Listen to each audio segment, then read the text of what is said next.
negativity, where does it go? When we release negativity, where does it go? Did you listen to Lucille's reading when she was talking about fear? Because negativity or fear is something other than truth and positiveness. So negativity doesn't really exist. It is an emotion that may be having, it may be even an experience that we may be having, but it is not the spiritual truth. Because the spiritual truth is that God, or that energy, whatever it is that is underneath everything, is always working and conspiring for our good, even when it doesn't seem like it. It is always conspiring for our good. So when we are releasing negativity, what we're really doing is letting go of our attachment to it so that that good can come in and manifest itself in our lives. That makes sense? So negativity doesn't really exist. Say that with me. Negativity doesn't really exist. It is the absence of positiveness. Are those for me, Carol? You know what I really like to do? Oh wow, lots of questions. I am so stoked. Okay, so I'm going to keep on going. You know, I go off on tangents, and so just bear with me. I may not get to all of them. I'm going to do my darndest to get to all of them, but you know, then I go off on tangents. So here we go. Here's the next one. What are the chances of having a social dance? A way to get to know one another. I'd say they are pretty darn good. And the person who asked this question, have fun organizing it. Talk to Reverend Leslie. She's our spirit at play guru. And you know what? I thought like a Christmas dance or something. Wouldn't that be fun? Valentine's dance. Huh? Valentine's. Okay, Monica says Valentine's. So you're helping plan it. Okay. How does science of mind envision the afterlife, death? You know, I gotta tell you, I love it when somebody asks this question, because believe it or not, it's one of my favorite things to talk about. And you may be like, what? You like talking about death? I absolutely love talking about death, because what I understand, what I believe in the very soul, the depths of my being, is that death is simply a transition from one life experience to another. Because my absolute belief, just like we talk about every single Sunday, is that we are here as individualized expressions of God, of the one, of the universe, of spirit, of life, whatever you want to call that. And it doesn't die. It changes, it transitions, it transforms, but it doesn't die. It cannot die. How can God die? And each one of us is that individual expression of God, that individual expression of the one. So yes, this physical form, with all of its wonderfulness and flaws, maybe not you, but you know, this is not designed to live forever. It is not designed to live forever. It has planned obsolescence. Think about that, like your toaster. The toaster is not designed to live forever, nor is this body. It is designed to be born, to flourish, to begin to age, and eventually to die. And whatever we do with this physical form, which is not who we are, it's the vehicle through which our spirit is expressing. And so whatever we do with this physical form, when it's no longer viable, whether we are cremated or whether we're buried or whether we're taken out to sea, whatever that is, it goes back into the earth. It becomes part of that again, but our soul, our spirit, our essence continues on. It has to. It has to, because God, energy, cannot die.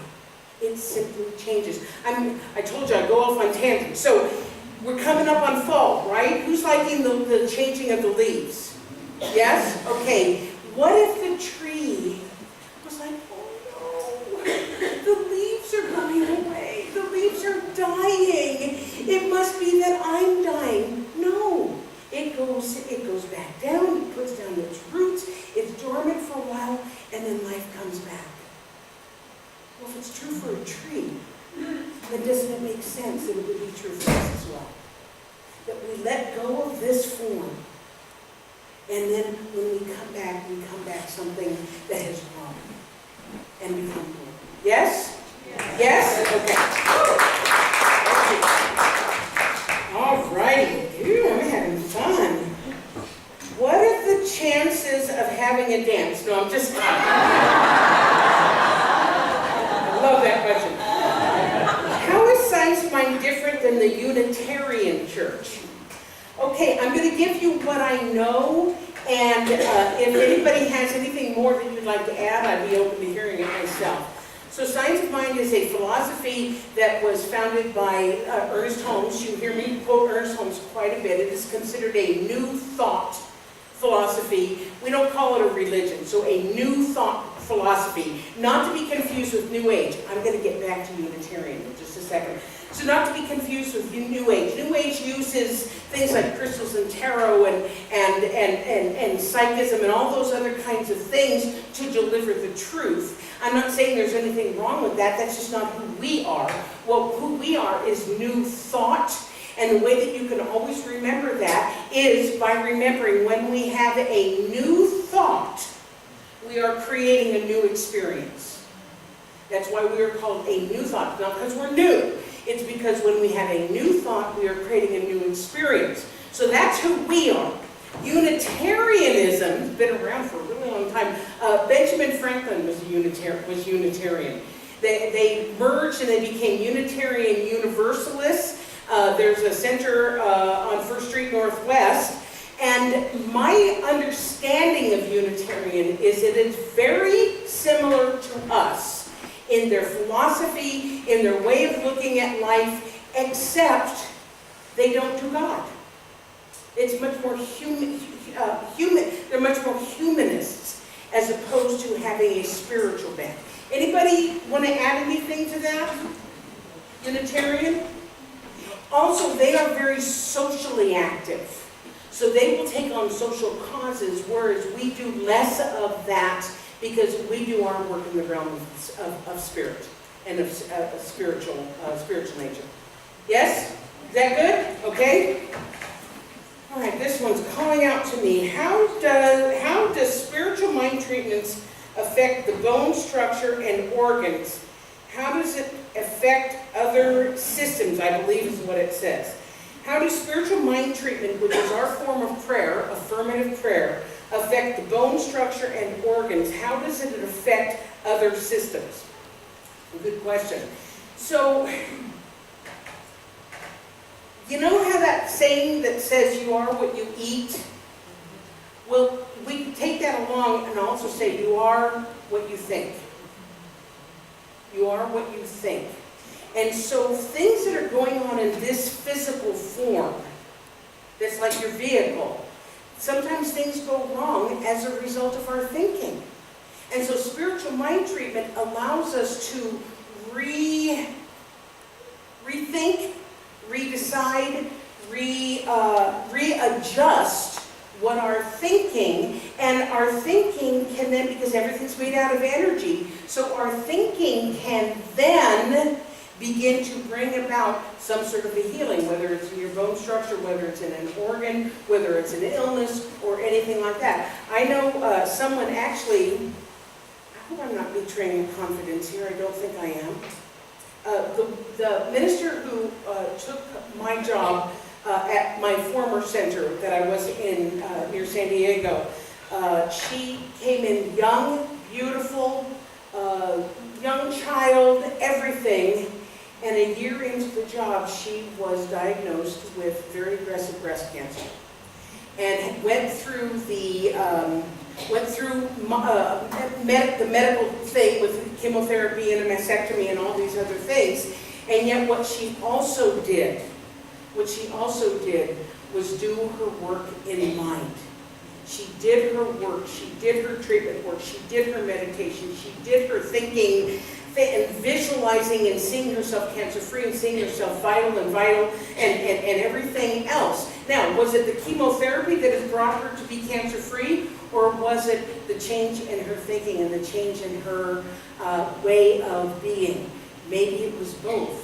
Maybe, I'm on a tangent again here, bear with me, maybe it was a combination of both. Maybe it was the chemotherapy that went through and killed all of those cells that were not serving her any longer, and at the same time she was manifesting good health and good healthy cells at the same time, because she had changed the way that she's thinking, changed the way that she was approaching life, because she is cancer-free now. She is cancer-free now. And so how can spiritual mind treatment affect all of that? Because we are what we think. Change your thinking, change your life. That was a pretty quick answer for a pretty deep subject.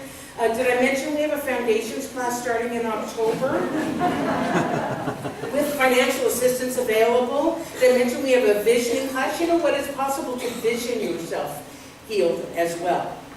So we got lots of things coming up. Our Walk Out Well Wednesday. Walk Out Well Wednesday, where there's a meditation and there's and prayer work after that. Take advantage of these things that we are offering to you to help you change your thinking, thereby change your life. Okay. What is the most basic way to explain the science of mind to someone who hasn't heard of it? You know what? I'm going to give you my down and dirty. Do with that statement whatever you want.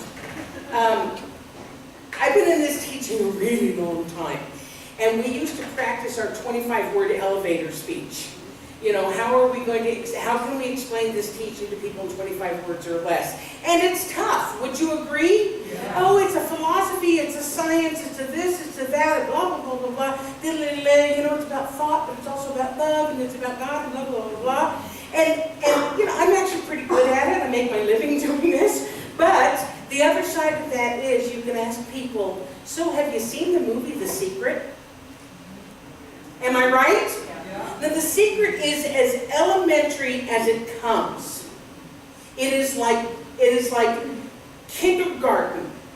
But for somebody who has never heard of the teaching, and you can direct them to a movie that is kindergarten about the teaching, why wouldn't we do that?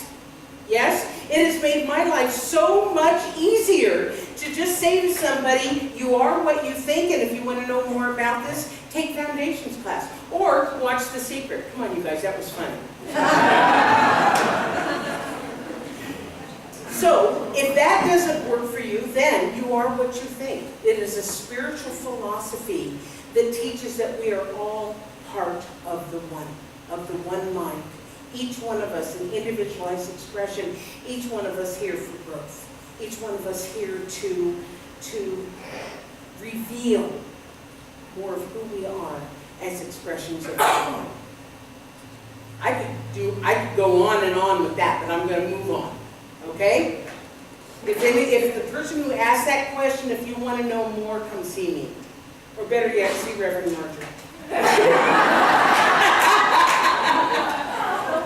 How do our teachings explain the difference between the physical mind, higher spiritual mind treatment, and how does that help with anxiety coping?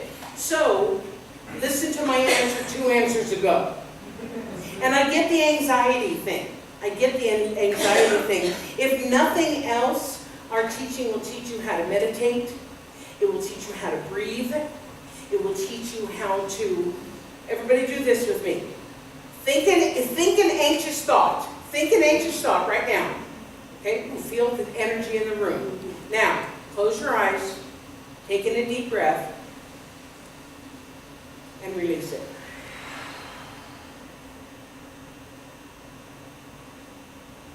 Not so anxious now, is it? It will teach you how to meditate, to go within, to know the truth, and to give you, those are the coping mechanisms. Those are the coping mechanisms. When I was first learning this teaching, I worked a regular job, 9 to 5, and I would get those feelings, and I would excuse myself and go into the washroom and close the door and breathe. And just breathe.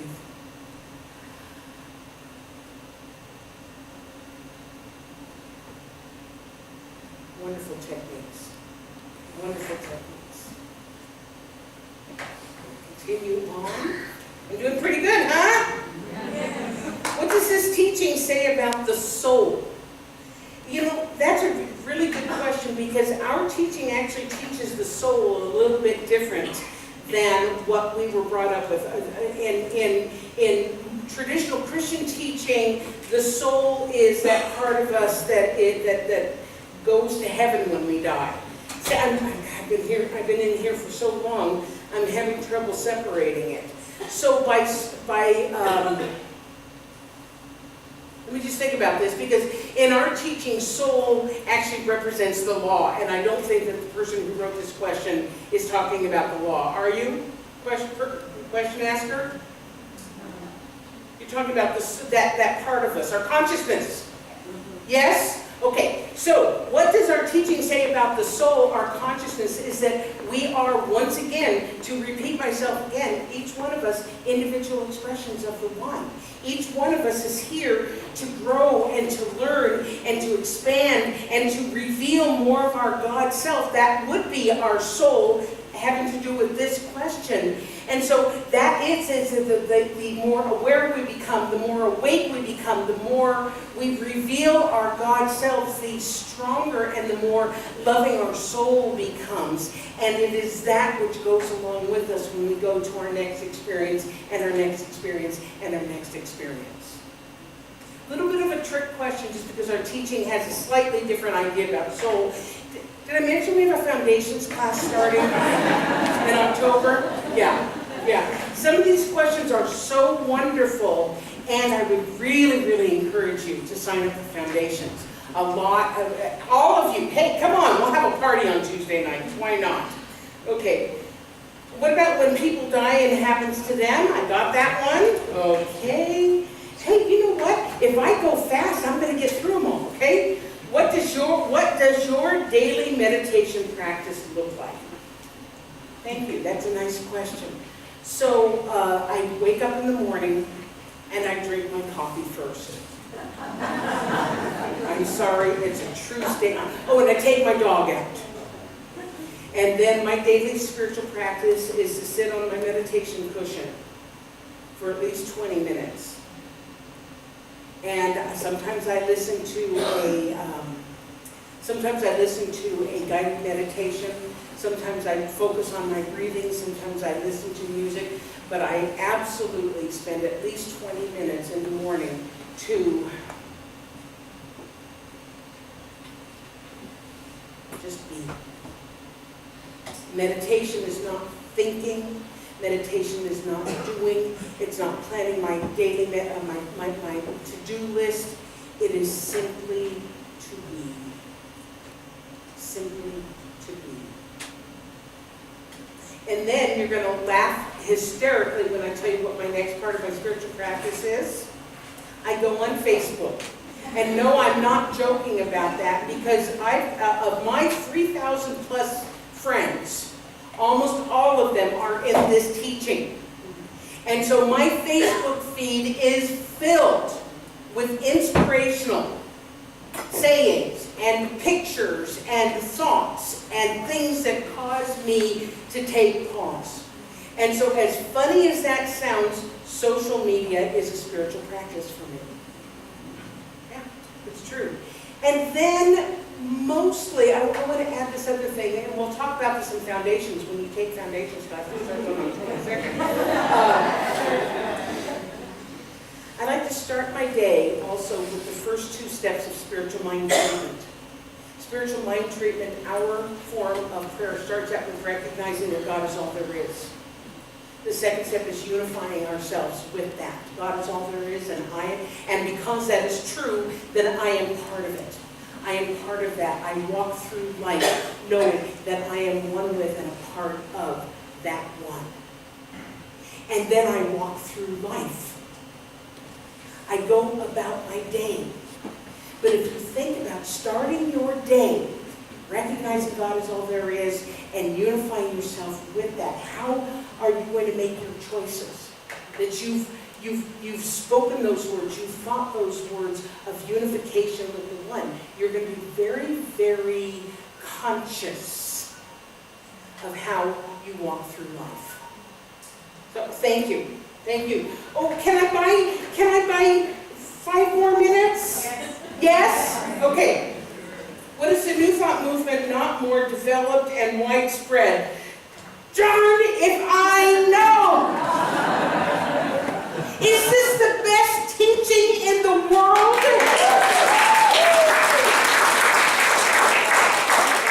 Then WTF? Where's the faith?